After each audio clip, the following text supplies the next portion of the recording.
গত বছর 15ই আগস্টের ছুটিটা পুরীতে কাটিয়েছিলাম বলে রামরাজার বিসর্জনটা মিস হয়ে গিয়েছিল। তাই মনে একটা আফসোস ছিলই, সেই আফসোসটা আর এই বছর রাখতে চাইনি। তাই দীঘা থেকে ফিরেই সময় বের করে সোজা হাজির হয়ে গেলাম আমাদের হাওড়ার ঐতিহ্যবাহী রামরাজার বিজয় শোভাযাত্রায়। তবে একটা বিষয় আজও আমার মাথায় ঢোকে না, রাম বিসর্জন আর বৃষ্টির মধ্যে এত গভীর সম্পর্কটা ঠিক কি? প্রতি বছর রামরাজার বিসর্জন এলেই আয়োজনের সঙ্গে যেন আকাশও নিজের আলাদা আয়োজন করে বসে। নিরঞ্জন শোভাযাত্রার আয়োজন কতটা বড় হবে জানি না, কিন্তু আকাশ ভাঙা বৃষ্টি ঠিক কতটা বড় হবে সেটা নিয়ে বোধহয় ভগবানের কোনো কম্প্রোমাইজই নেই। এই বছর তার ব্যতিক্রম হলো না। মাথার উপর মেঘ, চারিপাশে বৃষ্টি, আর সেই বৃষ্টিকে সঙ্গী করেই আপনাদের এক্সপ্লোরার মনোজ হাজির হয়ে গেল সম্পূর্ণ রামরাজার বিজয় শোভাযাত্রা আপনাদের সামনে তুলে ধরতে। অনেকের মতে এইবারের রামভাসান নাকি এখনো পর্যন্ত সবচেয়ে বড় এবং গ্র্যান্ড ভাবে পালিত হয়েছে।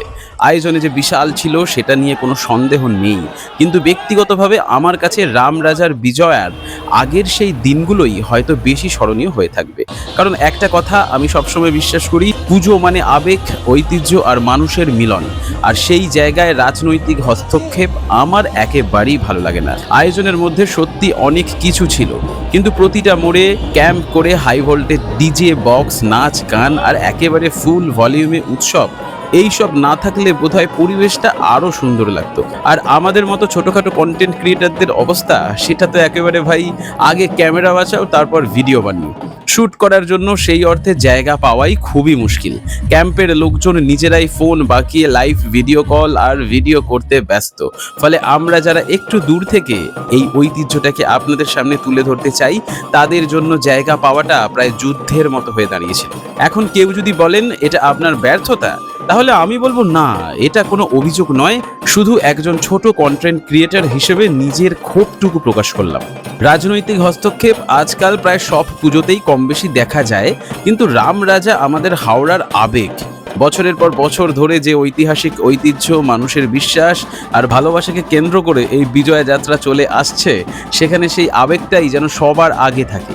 এটাই আমার ব্যক্তিগত চাওয়া। যাই হোক, এত কিছুর মধ্যেও বৃষ্টিতে একেবারে ডাব হয়ে অনেক কষ্টে আপনাদের সামনে এইবারের অন্যতম বড় রামরাজার শোভাযাত্রাটাকে তুলে ধরার চেষ্টা করেছি মাত্র।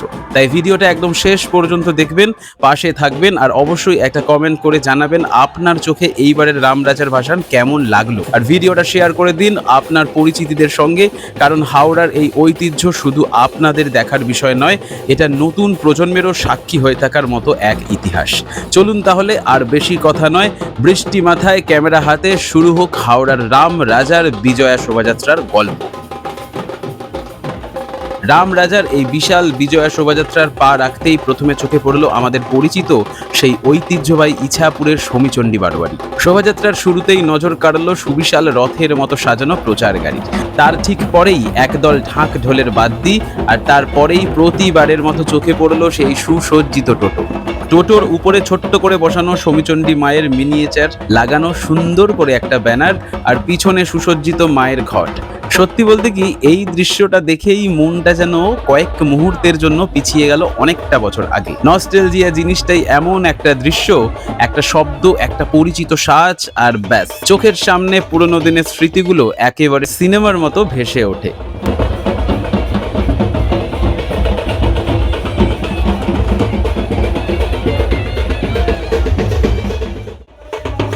বারোয়ারির সদস্যদের সেই চেনা উচ্ছ্বাসও চোখে পড়ার মতো। আর উচ্ছ্বাস থাকবে নাই বা কেন, বছরে হাওড়ার অন্যতম বড় এবং আকর্ষণীয় শোভাযাত্রাগুলোর মধ্যে এই আয়োজনের একটা আলাদা জায়গা তো রয়েছেই।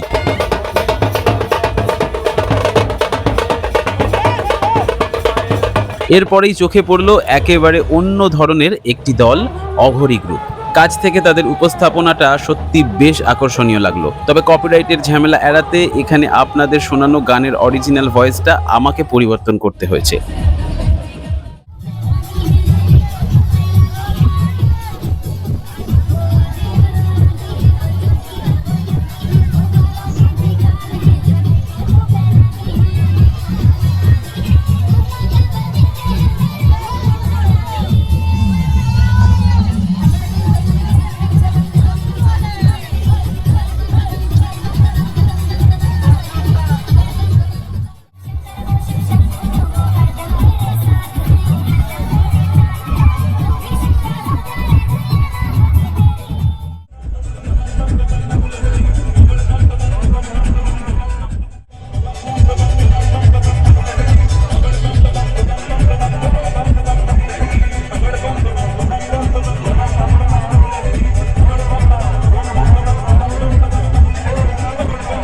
সামনে দেখা গেল একেবারে দৈত্রাকৃতির ডিজে গাড়ি। সত্যি বলতে গোটা শোভাযাত্রার মধ্যে এই গাড়িটা আমার ব্যক্তিগতভাবে বেশ ভালো লেগেছে।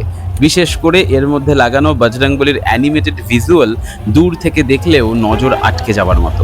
তারই মধ্যে দর্শন হয়ে গেল স্বয়ং শ্রী ধর্মরাজের। আসলে আমার কাছে এই ছোট ছোট দৃশ্যগুলোই রাম রাজার বিজয়া শোভাযাত্রার আসল সৌন্দর্য। কারণ ছোটবেলা থেকে আমরা এইগুলো দেখেই তো বড় হয়েছি। এই ঢাক, এই সাজসজ্জা, এই আলো, এই প্রতিমা, এই বিশাল শোভাযাত্রা সবকিছুর মধ্যেই একটা চেনা আবেগ লুকিয়ে রয়েছে। তাই হঠাৎ করে সেই চেনা ঐতিহ্যের বাইরে শুধুমাত্র বিশালত্ব দেখানোর জন্য একের পর এক নতুন কিছু যোগ করা হলে আমরা যারা ছোটবেলা থেকে এই শোভাযাত্রা দেখে আসছি তাদের কাছে সেটা কতটা গ্রহণযোগ্য হবে সেটা নিয়ে প্রশ্ন থাকতেই পারে। তবে যাই বলি, মা সমীচণ্ডী কমিটির একেবারে আয়োজনের এই প্রথম ঝলকটা আমাকে সত্যি একেবারে নস্টালজিয়ায় ফিরিয়ে নিয়ে গেল। এরপর চোখে পড়লো এক অসাধারণ আলোর গেট। এই ধরনের লাইটের গেট অবশ্য এর আগেও অনেক জায়গায় দেখেছি, কিন্তু আজকের রাতের এই শোভাযাত্রার পরিবেশে সেটাই যেন একেবারে অন্য মাত্রা এনে দিল।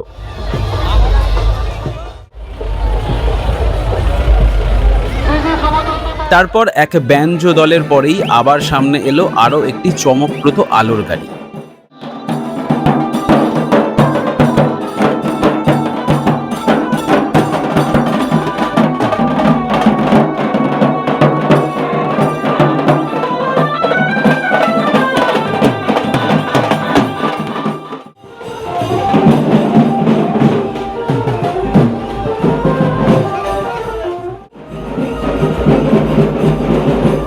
সেখানে দেখা মিলল সাবিত্রী সত্যবানের।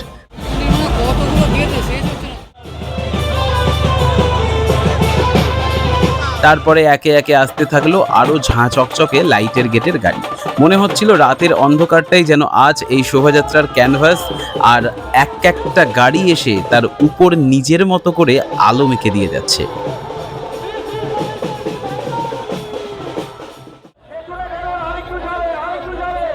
কিন্তু এত সব আয়োজনের পর এইবার অপেক্ষা সেই মুহূর্তটার। অবশেষে এলেন মা সমীচণ্ডী। শোভাযাত্রার সঙ্গে মাকে নিয়ে আসা হচ্ছে, আর এই মুহূর্তটা সত্যিই অন্যরকম। প্রতিবারের মতো এইবারেও মাকে বিদায় জানাতে মানুষের ঢল। সবাই মিলে ভিড় জমিয়ে দড়ি ধরে টানতে টানতে মাকে এগিয়ে নিয়ে যাওয়ার সেই দৃশ্য, সত্যি বলতে কি এই মুহূর্তে ক্যামেরার পিছনে দাঁড়িয়েও চোখে একটা আলাদা আবেগ চলেই আসে। কারণ এটা শুধুমাত্র একটা বিসর্জন নয়, এটা একটা অঞ্চলের বিশ্বাস, একটা দীর্ঘদিনের ঐতিহ্য এবং মানুষের সঙ্গে মায়ের সম্পর্কের একটা আবেগ ঘন বিদায়। অর্থাৎ মায়ের আরাধনার সঙ্গে শুরু থেকেই ইছাপুরের কৃষি জীবন এবং পান চাষের একটা গভীর সম্পর্ক রয়েছে।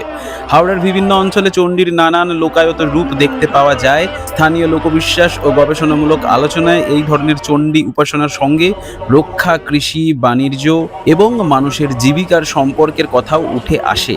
আর সমীচণ্ডীর প্রতিমার কাঠামোটাও বেশ আকর্ষণীয়। মায়ের বিশাল কাঠামোটি মূলত তিনটি প্রধান প্যানেলে বিভক্ত। মাঝখানে অধিষ্ঠান করছেন মা চণ্ডী। মায়ের একদিকে রয়েছেন শিব আর অন্যদিকে পুরন্দর অর্থাৎ দেবরাজ ইন্দ্র। এর পাশাপাশি মূল কাঠামোর সঙ্গে থাকে আরও বেশ কিছু ছোট বড় পার্শ্ব প্রতিমা।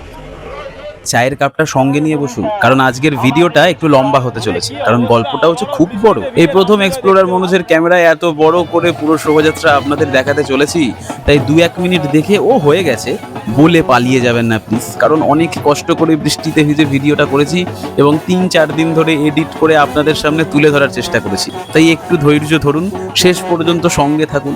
আবারও ঝমঝম করে আকাশ থেকে বৃষ্টি নেমে পড়ল, আর সেই বৃষ্টিকে মাথায় নিয়েই এইবার সামনে হাজির হলো দ্বিতীয় শোভাযাত্রা স্বরূপ হাওড়ার ঐতিহ্যবাহী পুরাতন নবনারীতলা। শুরুতেই প্রচার গাড়ির পর দেখা মিলল এক জমজমাট ব্রাস ব্যান্ডের। আর এই বছর পুরাতন নবনারীতলার আয়োজনে যে বেশ কিছু বিশেষ চমক রয়েছে সেটা আগেই জানতে পেরেছিলাম, তাই আমিও বেশ উৎসুক হয়ে অপেক্ষা করেছিলাম দেখি একে একে কি কি চমক সামনে আসে।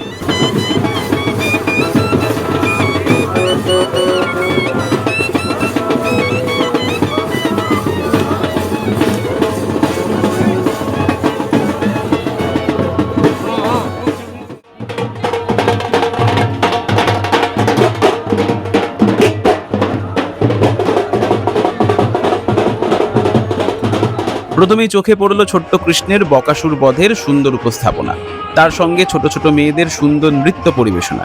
দৃশ্যটা বেশ ভালো লাগলো।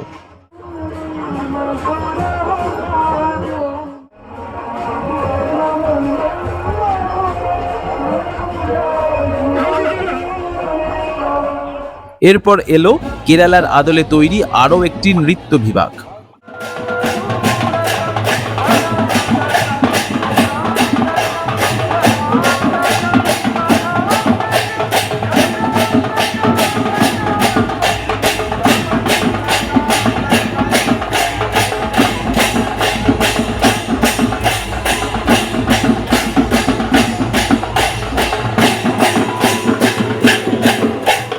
তারপরে রাধা কৃষ্ণের সাজে আরও একটি সুন্দর পরিবেশনা। দুজনকেই সেই সাজে বেশ মানিয়েছিল। তবে একটা আফসোস থেকেই গেল, এত মানুষের ভিড়ের মধ্যে দাঁড়িয়েছি, তার উপরে মাথার উপর বৃষ্টি তো আছেই, ফলে বেশিরভাগ পারফরমেন্সই ঠিকভাবে চোখের সামনে ধরে উপভোগ করার সুযোগটা আর হলো না।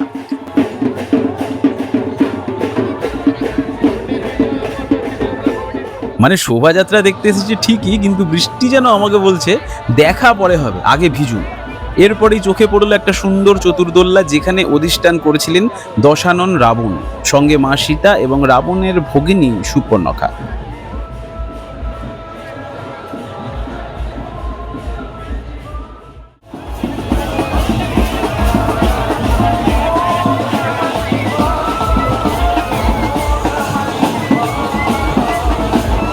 তারপরেই দেখা মিলল পুরাতন নবনারীতলার পবনপুত্র হনুমানের।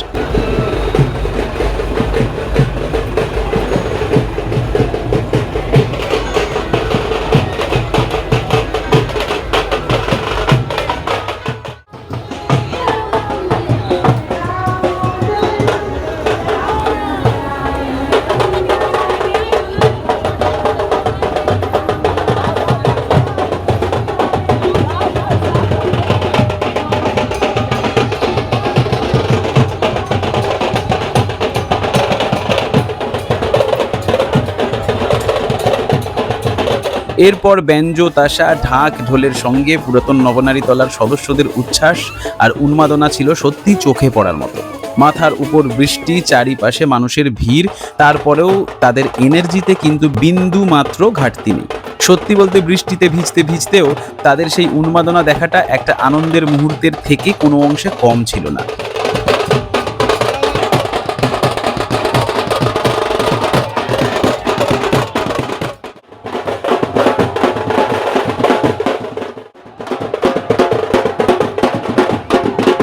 এরপরে দেখা মিলল সাবিত্রী এবং সত্যবানের। আর এখানেই আপনাদের কাছে আমার একটা প্রশ্ন আছে, রাম রাজার পুজো পুরাতন নবনারীতলা, মা সমীচণ্ডী বারোয়ারির, এমনকি লক্ষ্মীনারায়ণ তলাতেও প্রতি বছর সাবিত্রী সত্যবানের উপস্থাপনা দেখতে পাই, কিন্তু সাবিত্রী সত্যবানের এই উপস্থাপনার সঙ্গে রাম রাজার বিজয়া শোভাযাত্রার সম্পর্কটা ঠিক কোথায়? সত্যি বলতে এই প্রশ্নটা আমার অনেক দিনের, এখনো পর্যন্ত এর নির্ভরযোগ্য উত্তর আমি খুঁজে উঠতে পারিনি। তাই আপনাদের মধ্যে কেউ যদি এই বিষয়টার সঠিক ইতিহাস বা কারণটা জানেন, তাহলে অবশ্যই কমেন্টে জানাবেন। আমি যেমন জানতে পারবো, তেমনি হয়তো আরো অনেক দর্শকেরও কৌতূহলটা মিটবে। এরপরে পেলাম আরো একটি ডান্স গ্রুপকে।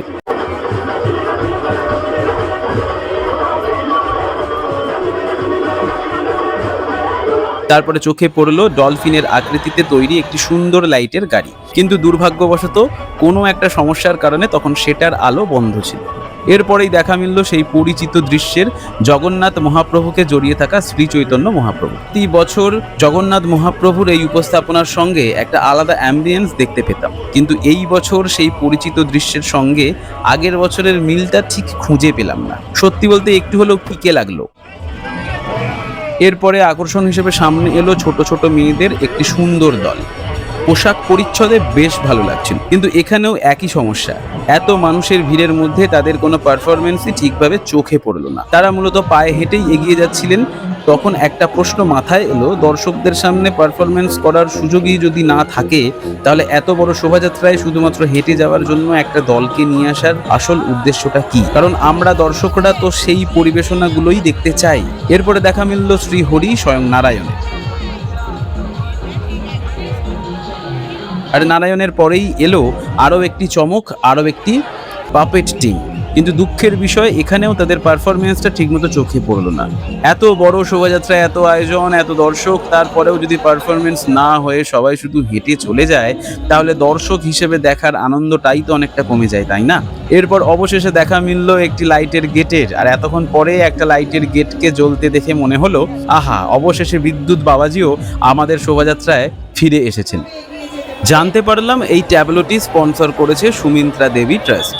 আকারে সত্যি বিশাল, পুরো ট্যাবলো জুড়ে একটি বিশাল মহল বা মন্দির সদৃশ কাঠামো তুলে ধরার চেষ্টা করা হয়েছে। কিন্তু এখানেও একটা বড় আফসোস যে রয়েই গেল, এত বড় সেট আপ, এত বিশাল আয়োজন, কিন্তু ট্যাবলোর মধ্যে সেই অর্থে লাইটিং দেখতে পেলাম না। তার উপর সেখানে একটি বিশেষ নৃত্য পরিবেশনার ব্যবস্থাও ছিল, কিন্তু ইলেকট্রিক্যাল সমস্যার কারণে সেই পারফরমেন্সটাও আমার চোখে পড়ল না। সত্যি বলতে এত বড় রাস্তা, এত দর্শক আর এত আয়োজনের পরেও যখন বারবার এই ধরনের সমস্যার মুখোমুখি হতে হয়, তখন একজন দর্শক হিসেবে একটু হতাশা লাগাটা কি স্বাভাবিক নয়?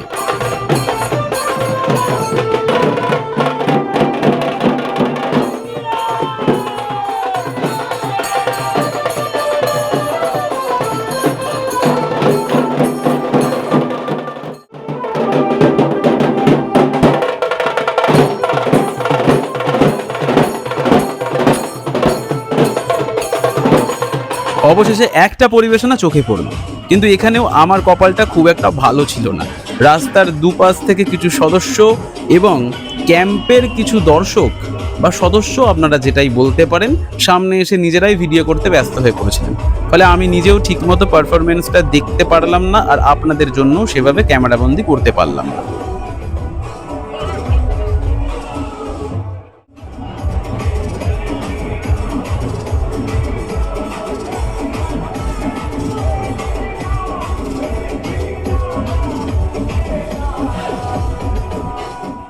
এরপরে আবার দেখা মিলল একটা লাইটের গেটের, তারপরেই এলো ক্যাসিও বাজনার দল।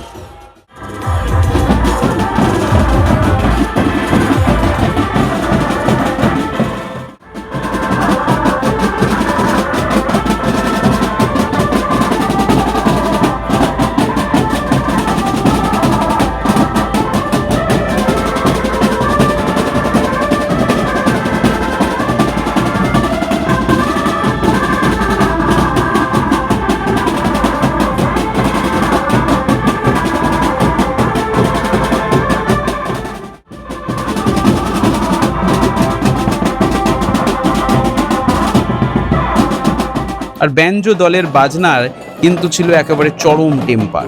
সেটা আলাদা করে বোঝানোর দরকার নেই। মানুষের নাচ, হাত পা ছোড়াছড়ি আর উচ্ছ্বাস দেখলেই বোঝা যাচ্ছিল বাজনার এনার্জি কোথায় পৌঁছে গিয়েছিল।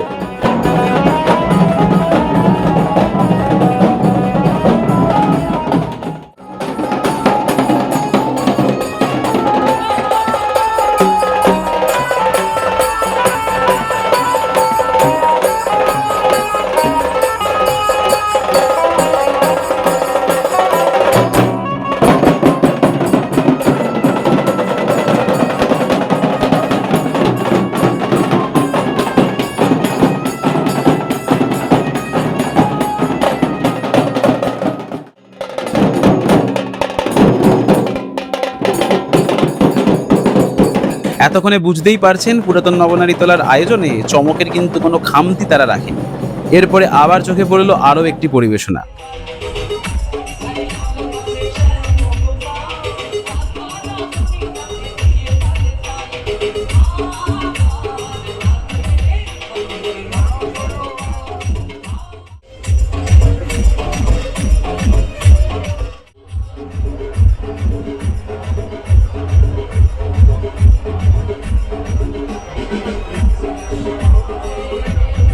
আর সত্যি বলতে এই গোটা শোভাযাত্রার অন্যতম আকর্ষণীয় এবং চমকপ্রদ মুহূর্ত ছিল এই গ্রুপটিকে। বাবা মহেশ্বরের গানের সঙ্গে মহিষাসুরের সেই হাত দোলানো নাচ, এক কথায় ফুল এনার্জেটিক। গানের তালে অভিনয়ের সঙ্গে সেই মুভমেন্ট, সব মিলিয়ে পারফরমেন্সটা সত্যি নজর কাড়ার মতো ছিল।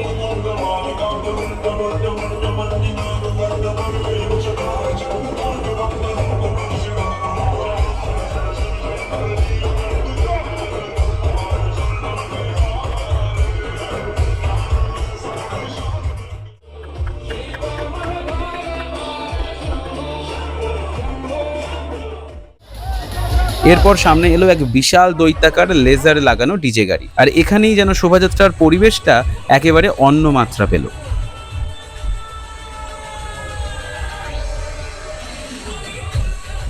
বিশাল জনসমুদ্রের মাঝে প্রত্যেকে দু হাত তুলে গেরুয়া পতাকা উড়িয়ে গানের তালে নাচছে। সত্যি বলতে সেই মুহূর্তে দাঁড়িয়ে আমার একবারের জন্য মনে হচ্ছিল না যে আমি রাম রাজার নিরঞ্জন শোভাযাত্রায় দাঁড়িয়ে আছি। মনে হচ্ছিল আমি কি রাম রাজার ভাসানে আছি, নাকি রামনবমীর র্যালিতে, নাকি হনুমান জয়ন্তীর কোনো বিশাল শোভাযাত্রায়। তবে এটাও বলতে হবে মুহূর্তটা ছিল একেবারে ফুল এনার্জেটিক এবং পাওয়ারফুল। কিন্তু আমার ব্যক্তিগত মতামতটা একটু আলাদা। সবকিছুর একটা নিজস্ব জায়গা, নিজস্ব আবহ এবং নিজস্ব ঐতিহ্য থাকে। রামনবমী বা হনুমান জয়ন্তীর র্যালিতে যে ধরনের উন্মাদনা আমরা দেখতে অভ্যস্ত, সেই একই পরিবেশ রাম রাজার বিজয়া বা বিসর্জনের শোভাযাত্রায় আমার কাছে একটু আলাদা লাগে। কারণ রাম রাজার বিজয়ের সঙ্গে আমার কাছে জড়িয়ে আছে ঐতিহ্য, আবেগ এবং বহু বছরের পরিচিত একটি সংস্কৃতি। তাই সেই ঐতিহ্যের আবহটা যদি একটু বেশি বজায় থাকে, তাহলে ব্যক্তিগতভাবে আমার কাছে হয়তো আরো বেশি ভালো লাগবে।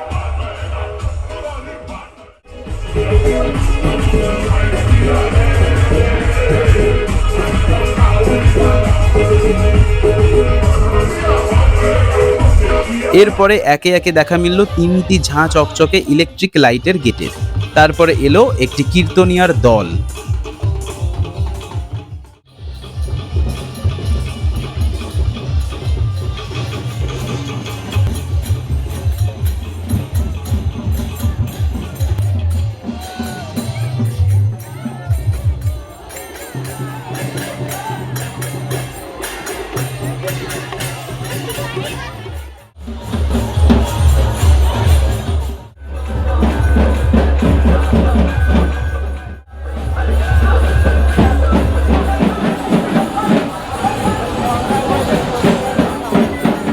আর অবশেষে এতক্ষণ অপেক্ষার পর চোখে পড়ল পুরাতন নবনারীতলা কুঞ্জের শ্রী রাধাকৃষ্ণের।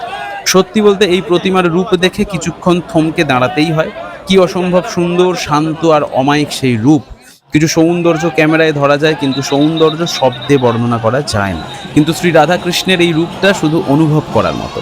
এক কথায় বর্ণনা করার ভাষা আমার কাছে সত্যিই নেই।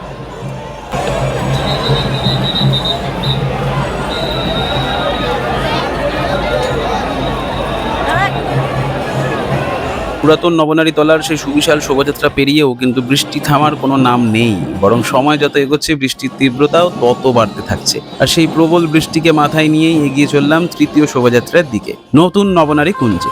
শুরুতেই চোখে পড়ল নতুন নবনারী কুঞ্জের একটি ব্যঞ্জ দল।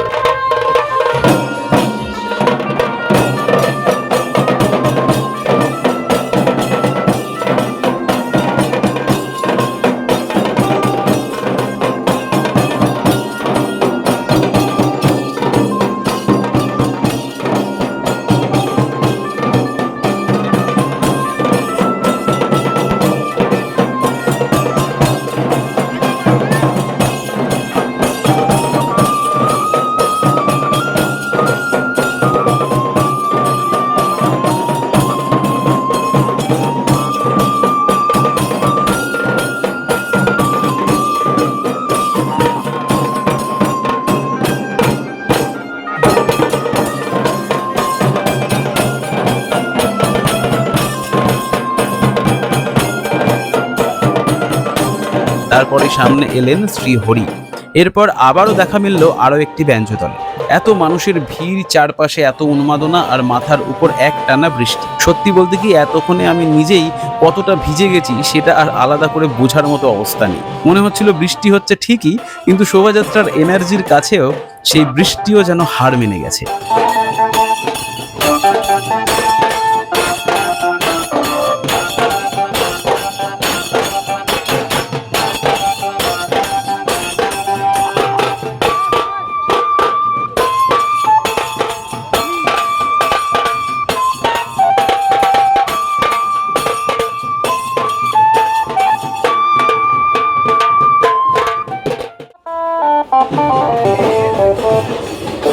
এরপরে সামনে এলো নতুন নবনারী সাবিত্রী সত্যবান। তারপরেই দেখা মিলল এক অসাধারণ পারফরমেন্সের। আপনাদেরও এক ঝলক দেখিয়ে দিচ্ছি, দেখুন তো বৃষ্টি ভেজা রাতেও এনার্জির কোনো কমতি ছিল কিনা।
একটা ঢোল তাসা এবং মহিলা ঢাকিদের দলের সঙ্গে দেখা মিলল যমরাজ এবং গৌর নিতাইয়ের।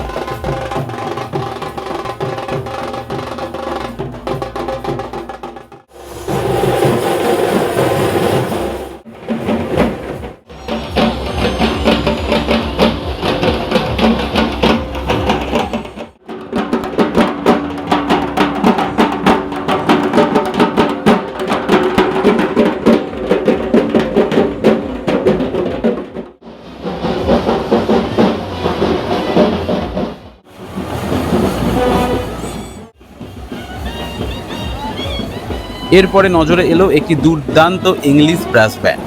ঢাকের তালের সঙ্গে গানের টিউনে বেশ কয়েক মিনিট ধরে চারপাশের পরিবেশটাকে মাতিয়ে রাখলো তারা।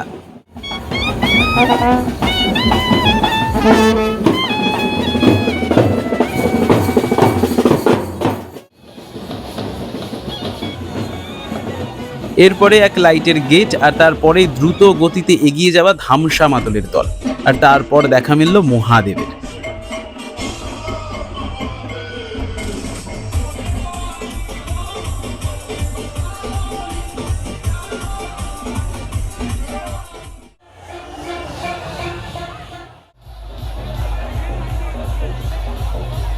কিন্তু এইবার অপেক্ষার সেই বিশেষ মুহূর্তের। এই বছরের জন্য শেষবারের মতো চোখের সামনে দেখা মিলল নতুন নবনারী কুঞ্জের শ্রী রাধা কৃষ্ণের সাবেকি আদলে তৈরি প্রতিমা। আর কি অপূর্ব সেই রূপ! সত্যি বলতে কিছুক্ষণ দাঁড়িয়ে প্রতিমার দিকে তাকিয়ে থাকলে চোখ সরিয়ে নেওয়াটাই কঠিন হয়ে পড়ে। মায়াময়, শান্ত আর ভীষণ আপন একটা রূপ, আর এই রূপটাকেই আজ বিদায় জানাতে হবে।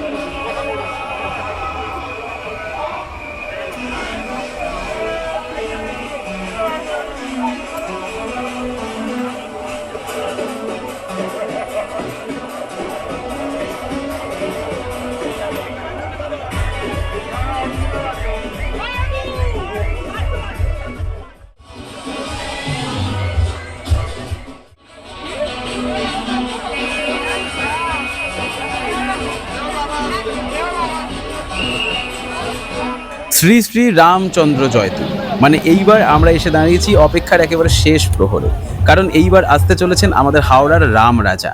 আর রাম রাজার শোভাযাত্রার শুরুতেই প্রথম বড় চমক হিসেবে চোখে পড়ল দীপক ইলেকট্রিকের সুবিশাল দৈত্যাকার ডিজের গাড়ি। সেখানে আয়োজন করা হয়েছিল লাইভ ফাংশনের। সত্যি বলতে এই আয়োজনের ক্ষেত্রে রাম রাজার কমিটির সদস্যরা কোনো রকম ত্রুটি রাখেননি। চলুন আপনাদেরও একটা সেই ভার্চুয়াল ফাংশনের স্বাদ দিয়েই দিই।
এরপরে সামনে এলো একেবারে অন্যরকম এক চমক, পক্ষীরাজ।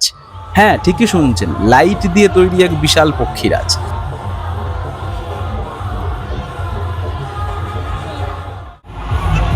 তারপরে দেখা মিলল একটি অঘরী নৃত্য বিভাগের। মাথায় জ্বলন্ত আগুন নিয়ে বোম ফলে গানের তালে তাদের সেই পারফরমেন্স অল্প সময়ের জন্য হলেও সত্যি প্রশংসনীয় ছিল।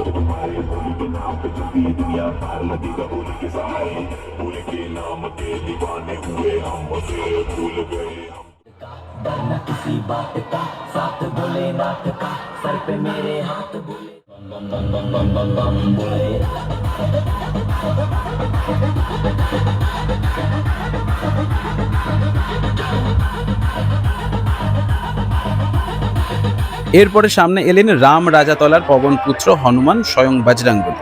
সুসজ্জিত গাড়িতে করে যখন হনুমানজিকে সামনে নিয়ে যাওয়া হচ্ছিল, সত্যি বলতে দৃশ্যটা অসাধারণ লাগছিল।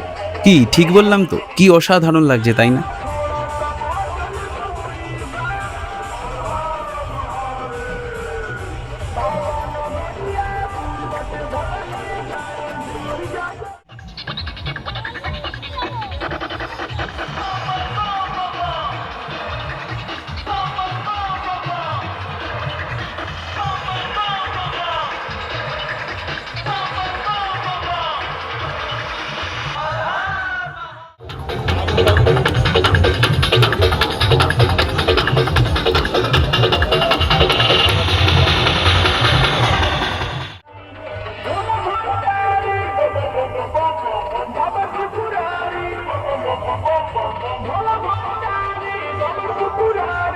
এরপর একে একে চোখে পড়লো 3টি আকর্ষণীয় লাইটের গেট।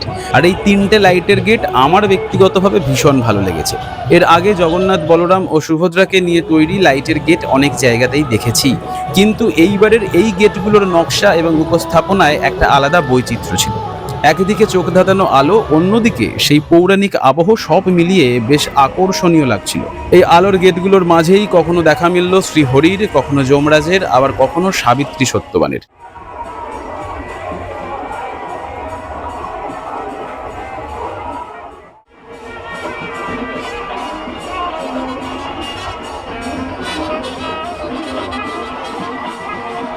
আর তার সঙ্গে ছিল আরও একটি ব্রাস ব্যান্ড। তবে এই বিশাল শোভাযাত্রায় আরও অনেক চমক ছিল, যেইগুলো আপনাদের সামনে তুলে ধরার ইচ্ছা থাকলেও সময়ের অভাব, প্রবল ভিড় এবং সেই রাতের অবিরাম বৃষ্টির কারণে সব কিছু ঠিকমতো হয়তো আমার ক্যামেরাবন্দি করা সম্ভব হয়ে ওঠেনি।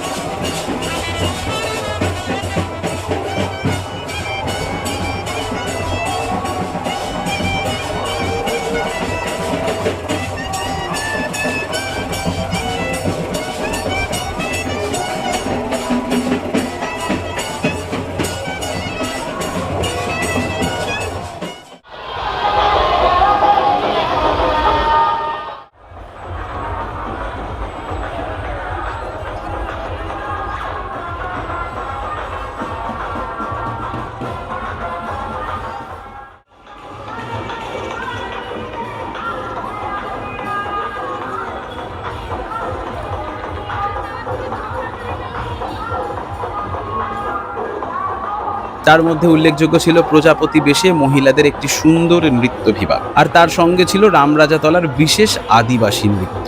দুর্ভাগ্যবশত সবকিছুকে সেভাবে আপনাদের সামনে তুলে ধরতে পারলাম না।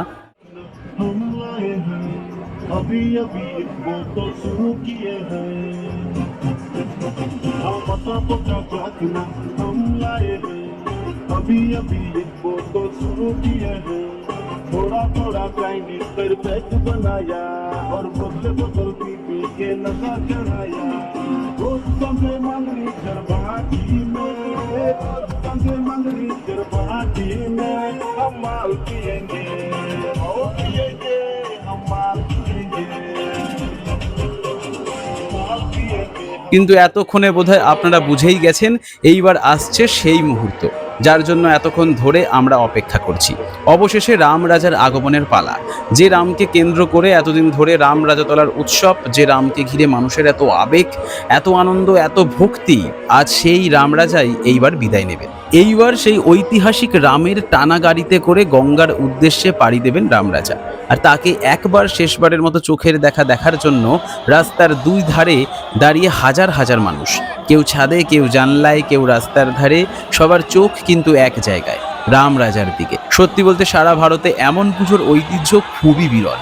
আর আমাদের হাওড়ার এই গোঁফওয়ালা সবুজ রামরাজা তার মতো আপন আর কোথায়।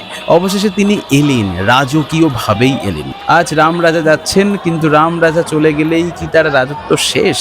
না, কারণ তিনি থেকে যাবেন মানুষের মনে, হাওড়ার অলিগলিতে, এই ঐতিহ্যের গল্পে, আর হাজার হাজার মানুষের স্মৃতিতে।